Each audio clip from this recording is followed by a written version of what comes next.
Assalamualaikum warahmatullahi wabarakatuh. Perkenalkan, kami dari kelompok 1 yang beranggotakan saya Alinda Nabila Putri, absen 1, Ananda Mutiara Salsabila Sulfa, absen 2, Anik Salsabila, absen 3, akan mempresentasikan mengenai sistem penjualan online atau e-komersi. Bagian pertama mengenai deskripsi sistem. Deskripsi sistem penjualan online atau e-komersi adalah penyebaran, pembelian, penjualan, pemasaran barang, dan jasa yang dilakukan oleh konsumen melalui sistem elektronik seperti internet, World Wide Web, atau jaringan komputer lainnya. E-komersi dapat melibatkan transfer dana elektronik, pertukaran data elektronik, sistem manajemen inventory otomatis, dan sistem pengumpulan data otomatis. Keuntungan e-komersi yaitu kemudahan dalam akses memperoleh informasi produk tanpa perlu mendatangi lokasi toko. Yang kedua yaitu memperluas area pemasaran produk. Yang ketiga, kemudahan dalam hal pembayaran tanpa perlu menggunakan uang tunai, melainkan pembayaran transfer via ATM, menggunakan bantuan pihak ketiga maupun penggunaan kartu kredit. Yang keempat yaitu biaya hosting web atau domain yang jauh lebih murah daripada biaya sewa toko dalam bentuk fisik. Hal ini berarti dapat menurunkan tingkat biaya operasional. Selanjutnya yang kelima yaitu kemudahan dalam hal pemesanan produk, karena bisa dilakukan kapanpun dan dimanapun oleh masing-masing konsumen. Untuk kelemahan e-komersi sendiri yaitu 1. Munculnya modus kriminal, yaitu penipuan online. Yang kedua, pembajakan kartu kredit yang dilakukan oleh para peretas atau black hacker. Yang ketiga, hukum yang belum secara jelas mengatur tentang e-komersi dan perdagangan digital. Yang keempat, kurangnya kepercayaan konsumen terhadap e-komersi di Indonesia. Sedangkan yang kelima, perbedaan infrastruktur, teknologi, dan transportasi antara kota besar dan kota kecil di Indonesia. Baik, saya lanjutkan. Berikutnya adalah dokumen yang terkait. Yang pertama adalah data konfirmasi pembelian. Dokumen ini dibuat oleh pembeli untuk mengkonfirmasi pembelian barang ke toko yang terkait. Kemudian, bukti resi pengiriman uang. Dokumen ini sebagai bukti bahwa pembeli sudah melakukan transfer uang ke penjual atas pembayaran barang yang dibeli. Berikutnya adalah bukti m-banking. Dokumen ini merupakan bukti resi pengiriman uang dari pembeli yang sudah dicetak oleh kasir yang akan diserahkan ke bagian penjualan. Dan berikutnya, data penerimaan order. Dokumen ini dibuat oleh kasir yang memuat seluruh penerimaan order yang sudah diperiksa. Selanjutnya, bukti resi pengiriman barang, yaitu dokumen ini dibuat oleh kasir yang merupakan bukti bahwa penjual sudah mengirimkan barang ke pembeli. Dan yang terakhir, jurnal penjualan, yaitu merupakan jurnal yang digunakan untuk mencatat transaksi penjualan barang yang dilakukan. Jurnal ini dibuat oleh bagian penjualan. Selanjutnya, prosedur sistem. Yang pertama, ada pembeli. Pertama, memilih produk yang akan dipesan melalui website toko dan melakukan konfirmasi pembelian. Yang kedua, mentransfer uang. Yang ketiga, data konfirmasi pembelian dan bukti resi pengiriman uang akan dikirim dan diterima oleh bagian kasir online. Berikutnya ada kasir. Pertama, menerima data konfirmasi pembelian dan bukti resi pengiriman uang. Yang kedua, melakukan pemeriksaan terhadap data konfirmasi pembelian dan bukti resi pengiriman uang dengan membuka file induk pelanggan untuk memproses order pembelian. Yang ketiga, mencetak bukti m-banking yang akan dikirim ke bagian penjualan. Berikutnya, membuat data penerimaan order. Dan yang kelima, menyiapkan barang yang akan dikirim dan melakukan pengiriman barang beserta resi pengiriman barang ke alamat pembeli. Dan yang terakhir, mengarsip kopian resi pengiriman barang berdasarkan tanggal.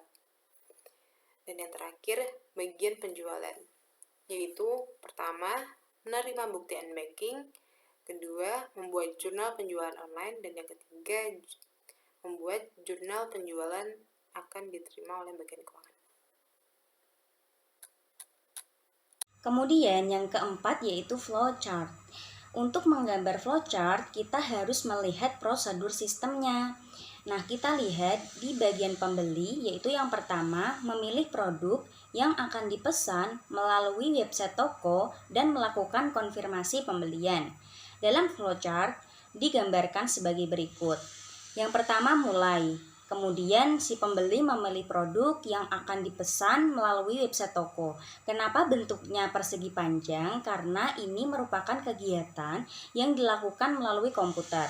Nah, setelah memilih, pembeli itu akan meyakinkan dirinya apakah ingin memilih produk ini atau sudah yakin atau belum. Nah, kalau sudah yakin, maka dia akan mengkonfirmasi pembeliannya. Kalau belum yakin, maka dia akan kembali lagi untuk memilih. Ditunjukkan dengan simbol yes dan no. Nah, kemudian setelah konfirmasi pembelian, maka didapatkan data konfirmasi pembelian yang berbentuk dokumen. Nah, kemudian kita lihat lagi prosedurnya. Yang kedua yaitu mentransfer uang. Nah, kemudian itu ada simbol persegi panjang ya, mentransfer uang. Nah, kenapa? Karena transfer uang ini merupakan kegiatan yang dilakukan menggunakan komputer dan hasilnya yaitu bukti resi pengiriman uang. Selanjutnya, data konfirmasi pembelian dan bukti resi pengiriman uang akan dikirim dan diterima oleh bagian kasir online. Kita lihat di bagian pembelian itu, di data konfirmasi pembelian dan bukti resi pengiriman uang itu dihubungkan, kemudian dipanah. Nah, panahnya itu mengarah ke bagian kasir. Nah, artinya apa? Artinya data konfirmasi pembelian dan bukti resi pengiriman uang itu dikirim ke bagian kasir. Nah, kemudian kita lanjut ke prosedur yang ada di bagian kasir. Yang pertama yaitu menerima data konfirmasi pembelian dan bukti resi pengiriman uang yang tadi ya. Nah, kemudian yang kedua yaitu melakukan pemeriksaan terhadap data konfirmasi pembelian dan bukti resi pengiriman uang dengan membuka file induk pelanggan untuk memproses order pembelian. Nah, itu merupakan kegiatan yang dilakukan menggunakan komputer. Jadi bentuknya persegi panjang. Nah, dari hasil pemeriksaan itu didapatkan data konfirmasi pembelian dan bukti resi pengiriman uang yang sudah diperiksa. Kemudian lanjut ke prosedur selanjutnya. Prosedur selanjutnya yaitu mencetak bukti e-banking yang akan dikirim ke bagian penjualan. Di situ mencetak bukti e-banking itu ditunjukkan dengan gambar trapesium. Mengapa? Karena itu merupakan kegiatan manual. Nah, dan hasilnya yaitu bukti e-banking.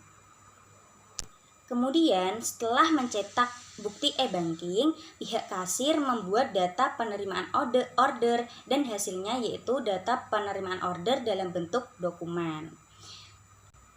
Setelah itu, pihak kasir menyiapkan barang yang akan dikirim dan melakukan pengiriman barang beserta resi pengiriman barang ke alamat pembeli. Di flowchart digambarkan dengan trapesium karena itu merupakan kegiatan manual, yaitu menyiapkan barang dan mengirim barang.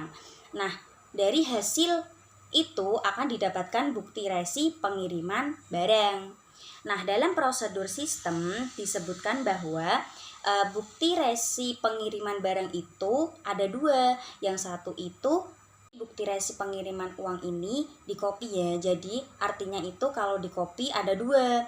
Yang satu itu tadi dikirim beserta barang ke bagian pembeli. Dan yang satu lagi itu diarsipkan berdasarkan tanggal. Nah, berdasarkan tanggal ini simbolnya yaitu segitiga ada T-nya di tengah gitu. Kemudian lanjut ke prosedur sistem di bagian penjualan. Yang pertama yaitu menerima bukti e-banking. Kemudian yang kedua yaitu membuat jurnal penjualan online. Nah, mengapa bentuknya persegi panjang? Lagi-lagi itu merupakan kegiatan yang dilakukan melalui komputer, yaitu membuat jurnal penjualan. Nah, hasilnya yaitu berbentuk jajar kenjang, yaitu jurnal penjualan. Jadi kalau jurnal buku besar itu bentuknya jajar genjang. Nah, kemudian jurnal penjualan itu diberikan ke bagian keuangan. Selesai. Nah, kemudian yang selanjutnya yaitu yang kelima yaitu sistem pengendalian internal.